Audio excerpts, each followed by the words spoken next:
ಜೈಲಿನಲ್ಲಿ ರೇಣುಕಾ ಕೊಲೆ ಸಾರಥಿ ವಿಲ ಅಂತಿದ್ದಾರೆ. ಕಾಟೇರ ಕಂಗಾಲಾಗಿದ್ದಾರೆ. ಇತ್ತ ವಿಜಯಲಕ್ಷ್ಮಿ ಕೂಲ್ ಆಗಿದ್ದಾರೆ.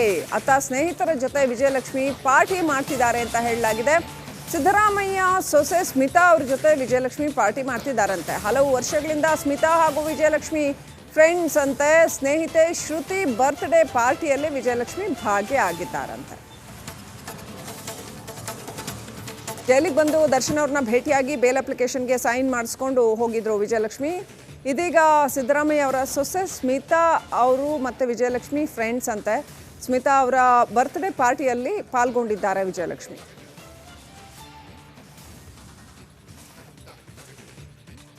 ಅಪ್ಡೇಟ್ ಪಡ್ಕೊಳ್ಳೋಣ. ಪ್ರತಿನಿಧಿ ವೈದೇಹಿ ಕನೆಕ್ಟ್ ಆಗಿದ್ದಾರೆ. ವೈದೇಹಿ, ವಿಜಯಲಕ್ಷ್ಮಿ ಬರ್ತ್ಡೇ ಪಾರ್ಟಿಯಲ್ಲಿ ಭಾಗಿಯಾಗಿರೋ ಚಿತ್ರಗಳದು ಈಗ ನಾವು ತೋರಿಸ್ತಾ ಇರುವಂಥದ್ದು.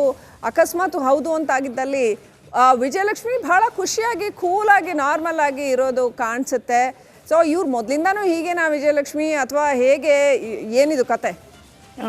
ಶ್ರೀಲಕ್ಷ್ಮಿ, ಇವಾಗ ಒಂದು ವಿಷಯನ ನಾವು ಅರ್ಥ ಮಾಡ್ಕೋಬೇಕಾಗಿರೋದು ಏನಂತಂದ್ರೆ, ವಿಜಯಲಕ್ಷ್ಮಿ ಇವಾಗ ಏನ್ ದರ್ಶನ್ದು ಕೇಸ್ ಆಯ್ತಲ್ಲ, ಅಲ್ಲಿಂದ ಅವ್ರು ಜಾಸ್ತಿ ಪಬ್ಲಿಕ್ ಅಪಿಯರೆನ್ಸ್ ಮಾಡ್ತಾ ಇರಲಿಲ್ಲ. ಪಾರ್ಟಿಗಳಿಗೂ ಕೂಡ ಅವ್ರು ಹೋಗೋದು ತುಂಬಾನೇ ಕಡಿಮೆ ಆಗಿತ್ತು.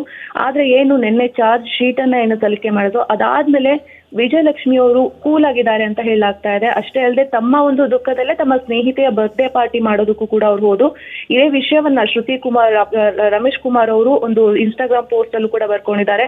ಇಷ್ಟೆಲ್ಲ ಇದ್ರೂ ಕೂಡ ನನ್ನ ಮನಸ್ಸಿಗೆ ಖುಷಿ ಆಗ್ಬೇಕು ಅಂತಂದು ನೀವು ನನ್ನ ಬರ್ತ್ಡೇ ಪಾರ್ಟಿ ಬಂದಿದ್ದು ಖುಷಿ ಆಯ್ತು ಅಂತ. ಸೊ ಈ ಕಡೆ ರೇಣುಕಾಸ್ವಾಮಿ ಕೊಲೆ ಕೇಸ್ನಲ್ಲಿ 81 ದಿನಗಳಾಯ್ತು ದರ್ಶನ್ ಅವರು ಜೈಲಿಗೆ ಹೋಗಿ. ಅದಾದ್ಮೇಲೆ 3 ದಿನಗಳ ಕಾಲ ನ್ಯಾಯಾಂಗ ಬಂಧನ ವಿಸ್ತರಣೆ ಮಾಡಲಾಗಿದೆ ಸೋಮವಾರ. ಅಷ್ಟೇ ಅಲ್ಲದೆ 3991 ಪುಟಗಳ ಚಾರ್ಜ್ ಶೀಟ್ ಕೂಡ ಮಾಧ್ಯಮಗಳಿಗೆ ಸಿಕ್ಕಿದೆ. ಇದೆಲ್ಲ ಡೆವಲಪ್ಮೆಂಟ್ ಆಗ್ತಾ ಇರುವಾಗಲೇ ವಿಜಯಲಕ್ಷ್ಮಿ ಅವರು ಕೂಲ್ ಆಗಿದ್ದಾರೆ ಅಂತ ಹೇಳಲಾಗ್ತಾರೆ. ಯಾಕಂದ್ರೆ ಒಂದ್ಸಲ ಚಾರ್ಜ್ ಶೀಟ್ ಸಿಕ್ಕರೆ ನಾವು ಬೇಲಿಗೆ ಅಪ್ಲೈ ಮಾಡ್ಬೋದು, ಬೇಲ್ ಸಿಗೋ ಚಾನ್ಸಸ್ ಜಾಸ್ತಿ ಇರತ್ತೆ ಅಂತ ಆ ಒಂದು ಅಂಶವನ್ನ ಅವರು ಗಮನದಲ್ಲಿ ಇಟ್ಕೊಂಡು ಮೋಸ್ಟ್ಲಿ ಅವರು ಕೂಲ್ ಆಗಿದ್ದಾರೆ. ಹಾಗಾಗಿ ತಮ್ಮ ಸ್ನೇಹಿತೆಯ ಬರ್ತ್ಡೇ ಪಾರ್ಟಿಗೆ ಹೋಗಿದ್ದಾರೆ, ಅಲ್ಲಿ ಅವರು ಎಂಜಾಯ್ ಮಾಡಿದ್ದಾರೆ. ಆದ್ರೆ ವಿಜಯಲಕ್ಷ್ಮಿ ಅವರ ಈ ಒಂದು ನಡೆ ನೆಟ್ನಲ್ಲಿ ತುಂಬಾನೇ ಚರ್ಚೆ ಆಗ್ತಾ ಇದೆ. ದರ್ಶನ್ ಅವರ ಅಭಿಮಾನಿಗಳು ಈ ಒಂದು ವಿಚಾರಕ್ಕೆ ಸಂಬಂಧಪಟ್ಟಂತೆ ತುಂಬಾನೇ ಕಮೆಂಟ್ಸ್ ಮಾಡ್ತಾ ಇದ್ದಾರೆ. ಅವರಲ್ಲಿ ಒದ್ದಾಡ್ತಾ ಇದ್ದಾರೆ, ನೀವು ಇಲ್ಲಿ ಪಾರ್ಟಿ ಮಾಡ್ತಾ ಇದೀರ ಅಂತ. ಸೊ ಎಲ್ಲವೂ ನೋಡ್ತಾ ಹೋದ್ರೆ ಒಂದ್ ಕಡೆ ಎಲ್ಲೋ ದರ್ಶನ್ ಅವರು ಹೊರಗೆ ಬರುವಂತಹ ಚಾನ್ಸಸ್ ತೀರಾ ಕಡಿಮೆ ಇದೆ ಅಂತ ನಮಗನ್ಸಿದ್ರು. ಆ ಒಂದು ಹೋಪ್ಸ್ ಅನ್ನ ವಿಜಯಲಕ್ಷ್ಮಿ ಅವರು ಇಟ್ಕೊಂಡಿದ್ದಾರೆ. ಹಾಗಾಗಿ ನಿನ್ನೆ ಚಾರ್ಜ್ ಶೀಟ್ ಬಂದ್ಮೇಲೆ ಅವರ ಮನಸ್ಸು ಸ್ವಲ್ಪ ನಿರಾಳ ಆಗಿದೆ ಅನ್ಸುತ್ತೆ. ಹಾಗಾಗಿ ತಮ್ಮ ಸ್ನೇಹಿತೆಯ ಬರ್ತ್ಡೇ ಪಾರ್ಟಿಯನ್ನ ವಿಜಯಲಕ್ಷ್ಮಿ ಅವರು ಅಟೆಂಡ್ ಮಾಡಿದ್ದಾರೆ. ಶ್ರೀಲಕ್ಷ್ಮಿ,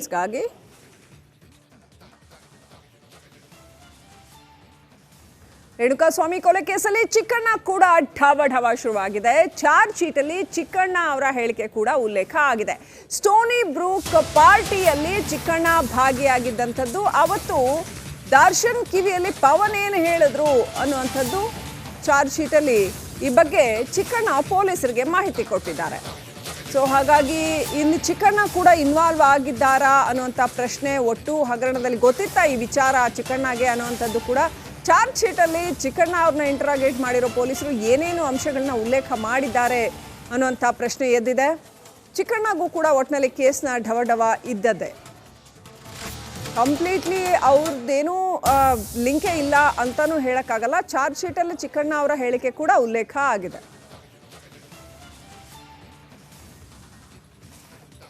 ಸೊ ಏನು ಹೇಳಿದ್ರು ಹಾಗಾದ್ರೆ ಚಿಕ್ಕಣ್ಣ ಪೊಲೀಸರ ಹತ್ರ? ನಾನು ಆವತ್ತು ಸ್ಟೋನಿ ಬ್ರೂಕ್ಗೆ ಊಟಕ್ಕೆ ಹೋಗಿದ್ದೆ.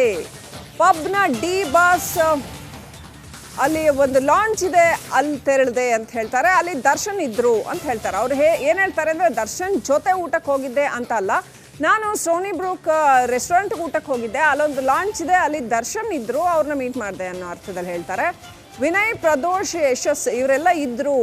ನಾನು ನನ್ನ ನೆಕ್ಸ್ಟ್ ಮೂವಿ ಬಗ್ಗೆ ಮಾತನಾಡಿದೆ ಅಂತ ಹೇಳ್ತಾರೆ. ಆಗ ಚಿಕ್ಕಣ್ಣ ಹೇಳ್ತಾರೆ, ಪವನ್ ದರ್ಶನ್ ಕಿವಿಯಲ್ಲಿ ಏನೋ ಹೇಳಿದ್ರು ಅಂತ. ಪವನ್ ಬಂದ್ಬಿಟ್ಟು ದರ್ಶನ್ ಕಿವಿನಲ್ಲಿ ಏನೋ ಹೇಳಿದ್ರು. ಪವಿತ್ರ ಗೌಡ ಆಪ್ತ ಪವನ್ ಏನಿದ್ದಾರೆ ಅವರು ಬಂದು ಹೇಳಿದ್ರು ಅಂತ. ಆನಂತರ ದರ್ಶನ್ರ ಮುಖ ಭಾವ ಕಂಪ್ಲೀಟ್ ಬದಲಾಯಿತು. ಚಿಕ್ಕಣ್ಣ ಕೊಟ್ಟಿರ್ತಕ್ಕಂಥ ಸಾಕ್ಷ್ಯ ಇದು. ನಂತರ ಯಾರಿಗೋ ಕರೆ ಮಾಡಿ ಗಂಭೀರವಾಗಿ ಮಾತನಾಡಿದ್ರು. ಅನಂತರ ಚಿಕ್ಕಣ್ಣ ನೀನು ಹೊರಡು ಅಂತ ಹೇಳಿದ್ರು, ನಾನು ಅಲ್ಲಿಂದ ಬಂದೆ ಅಂತ ಹೇಳಿದ್ದಾರೆ.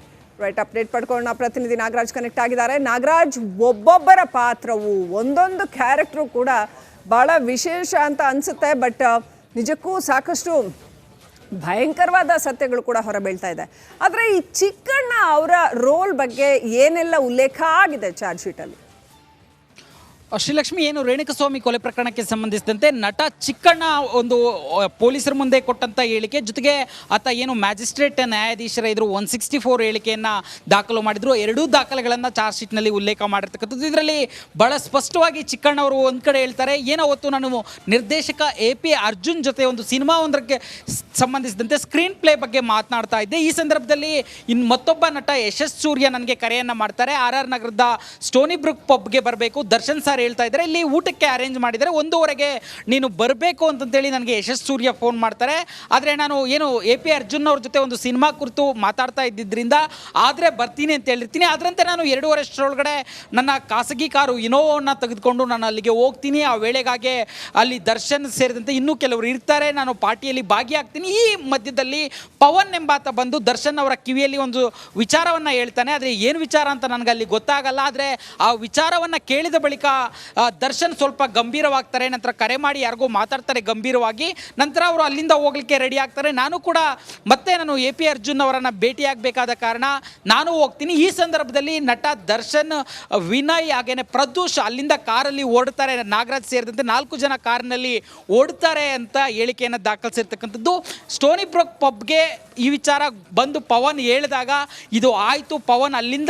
ಪವನ್ ಹೇಳಿದ ಕೂಡಲೇ ದರ್ಶನ್ ರೇಣುಕಾಸ್ವಾಮಿಯನ್ನು ನೋಡಲಿಕ್ಕೆ ಹೊರಟರು ಅನ್ನೋದನ್ನ ದೃಢೀಕರಿಸಲಿಕ್ಕೆ ಚಿಕ್ಕಣ್ಣ ಹೇಳಿಕೆಯನ್ನು ನ್ಯಾಯಾಧೀಶರ ಮುಂದೆ ದಾಖಲಿಸಿರ್ತಕ್ಕಂಥದ್ದು. ಶ್ರೀಲಕ್ಷ್ಮಿ, ಥ್ಯಾಂಕ್ ಯು ನಾಗರಾಜ್ ಡೀಟೇಲ್ಸ್ಗಾಗಿ. ನಮಸ್ಕಾರ, ಕರ್ನಾಟಕ ಪ್ರೈಮ್ ಟೈಮ್ಗೆ ಸ್ವಾಗತ. ನಾನು ಜಯಪ್ರಕಾಶ್ ಶೆಟ್ಟಿ. ಇಡೀ ಕರ್ನಾಡು ಇವತ್ತು ರೆಬೆಲ್ ಆಗಿ ನಿಂತಿದೆ. ಈ ಹಗರಣಗಳನ್ನು ಸದನದಲ್ಲಿ ಪ್ರಸ್ತಾಪ ಮಾಡಲು ಕೂಡ ಕಾಂಗ್ರೆಸ್ ಹಿಂದೇಟು ಹಾಕಿದ್ದೇಕೆ? ನಿಮ್ಗೆ ಸಂಬಳ ಅದಕ್ಕೆ, ನಿಮಗೆ ವಾಹನ ಅದಕ್ಕೆ, ನಿಮಗೆ ವೆಪನ್ ಅದಕ್ಕೆ, ನೀವು ಅದನ್ನು ಸೆರೆ ಹಿಡಬೇಕಾಗಿತ್ತು. ನೀವು ವಿದ್ಯುತ್ ಬರ ಇದೆ ಅಂತ ಹೇಳ್ತಾ ಇದ್ದೀರಿ, ಎಲ್ಲಿ ಬರ ಇದೆ ನೀವು ಹೇಳಬೇಕು. ಪಾಕಿಸ್ತಾನ್ ಆಕ್ಯುಪೈಡ್ ಕಾಶ್ಮೀರ್ ಅದು ಎಂದೆಂದಿಗೂ ನಮ್ಮದು. 40 ಮೆಷಿನ್ಗಳು ತಂದಿತ್ತು ನೋಟ್ ಎಣಿಸುವುದಕ್ಕೆ, ಅದೇ ಹಾಳಾಗಿದೆ. ಮಥುರಾದ ಗಲಾಟೆ ಇದೆಯಲ್ಲ, ಅದು ಸ್ಥಳೀಯವಾಗಿ ಕೂತು ಪರಿಹರಿಸಬಹುದಾದಂಥ ಕಾನೂನಿದೆ. ಗ್ಯಾರಂಟಿ ಯೋಜನೆಯಿಂದ ನಷ್ಟ ಆಗಿದೆ, ಲಾಭ ಆಗಿದೆ, ದಯವಿಟ್ಟು ಹೇಳಿ. Dawood Ibrahim most wanted criminal ಯಾವಾಗಾದ ಅಂದರೆ ಇಲ್ಲಿ ತನಕ ಭಾರತ ದೇಶದಲ್ಲಿ ಓರ್ವ ದಲಿತ ಪ್ರಧಾನಿಯಾದಂಥ ಇತಿಹಾಸವೇ ಇಲ್ಲ. ರಿಪಬ್ಲಿಕ್ ವರ್ಲ್ಡ್ ಆಪ್ ಇದು ಕೇವಲ ಅಪ್ಲಿಕೇಶನ್ ಅಲ್ಲ, ಸಮಗ್ರ ಸುದ್ದಿಗಳ ಸಂಪರ್ಕ ಮಾರ್ಗಕ್ಕೆ ಕ್ರಾಂತಿಕಾರಿ ಬದಲಾವಣೆ. ರಿಪಬ್ಲಿಕ್ ವರ್ಲ್ಡ್ ಆಪ್ ಕೇವಲ ಸುದ್ದಿ ಅಪ್ಲಿಕೇಶನ್ ಅನ್ನ ಪರಿಚಯ ಮಾಡ್ತಾ ಇಲ್ಲ, ಬದಲಾಗಿ ಡಿಜಿಟಲ್ ಸುದ್ದಿ ಬಳಕೆಯ ಹೊಸ ಯುಗಕ್ಕೆ ನಾಂದಿ ಹಾಡ್ತಾ ಇದೆ.